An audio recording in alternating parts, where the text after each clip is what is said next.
pondo em prática os pedidos de Nossa Senhora.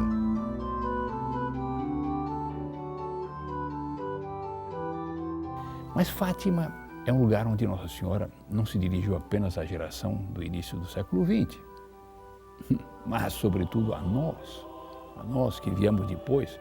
E à medida que as décadas foram passando e o segundo milênio agonizando em meio a apreensões e tragédias, as palavras proféticas de nossa mãe tomaram mais a realidade. Parecem ditas para os nossos dias, para a nossa pátria, para cada um de nós, para todos que nos assistem nesse momento. O que veio a Santíssima Virgem anunciar à humanidade pecadora? O que veio implorar? Deus faz preceder suas grandes intervenções na história por numerosos e variados sinais. Com frequência serve-se ele de homens de virtude insigne para transmitir aos povos suas advertências ou predizer acontecimentos futuros.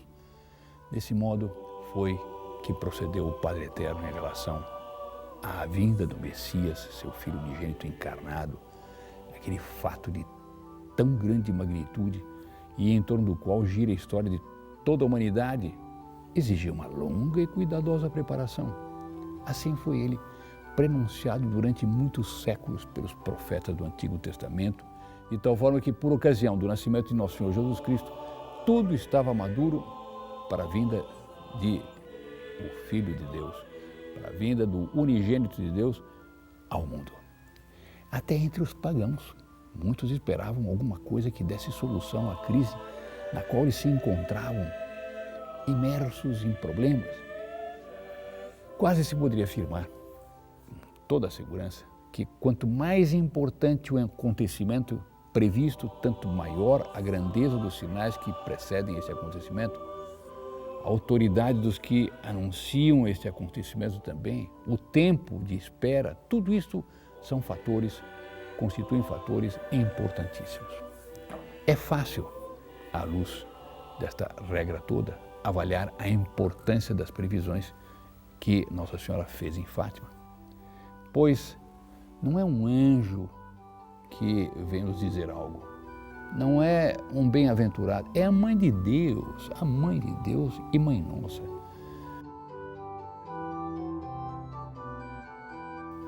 Como mãe solícita e afetuosa, Nossa Senhora quis evitar todos esses males a seus filhos e por isso ela desceu do céu a fim de quase que, por assim dizer, abraçar a humanidade. Ela veio cobrir a humanidade com o seu manto de misericórdia, com o seu manto de bondade.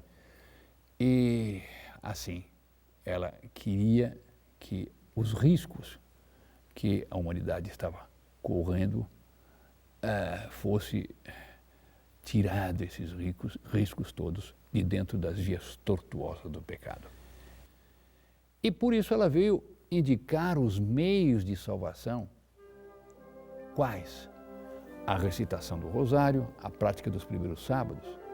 Sábados estes que conquistam de Nossa Senhora não só a bondade que ela já nos oferece, mas conquistam novos dons.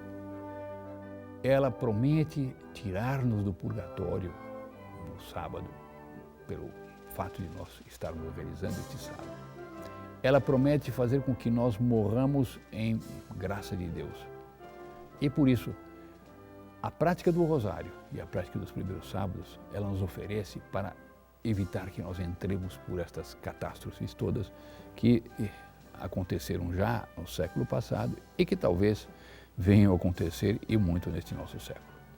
No entanto, há algo mais de muita importância primordial, que motivou a Mãe de Deus transmitir suas mensagens aos 3 pastorinhos. É o anúncio da vitória dela sobre o império de Satanás, ou seja, o reino de Maria, previsto por tantos santos, especialmente por São Luís Grignion de Montfort, neste fim de milênio que assistimos. E neste início de milênio que nós estamos vivendo, pecados horríveis. E nós temos, em meio a toda essa tragédia, a celestial promessa de Nossa Senhora, que deve nos dar esperança. Para que os nossos olhos possam contemplar o meio-dia desse sol, o triunfo do Imaculado e Sapiencial Coração de Maria, cuja aurora começou a despertar em Fátima, a 13 de maio de 1917, a Virgem nos indicou um caminho. Se fizerem o que eu vos disser, salvar-se-ão muitas almas e terão paz. Entretanto, surge para nós uma dificuldade, é que os pedidos de Nossa Senhora não foram atendidos. Os homens continuam a pecar em progressão cada vez mais assustadora. Que razões nós temos para crer que Nossa Senhora dará cumprimento a essa promessa que fez? As próprias palavras dela. Por isso, Nossa Senhora só põe condições para evitar os castigos, não porém para fazer triunfar seu coração imaculado. E quanto a isso, o texto da mensagem não deixa dúvidas. Após o anúncio de uma sucessão de calamidades que adviriam para a humanidade, caso esta não se convertesse, Nossa Senhora concluiu categoricamente, sem antepor condição alguma: por fim, o meu imaculado coração triunfará. Como se chegará a esse triunfo, essa vitória final sobre o pecado? Não sabemos. Nem parece ter sido revelado pela Mãe de Deus, pelo menos não consta no que nós conhecemos. Apenas é certo que todos quantos atenderem seus pedidos se salvarão. E muito possivelmente serão chamados a participar do magnífico triunfo da Rainha do Universo. E é para esses acontecimentos gloriosos anunciados por Nossa Senhora que nós convidamos a todos aqueles que nos assistem.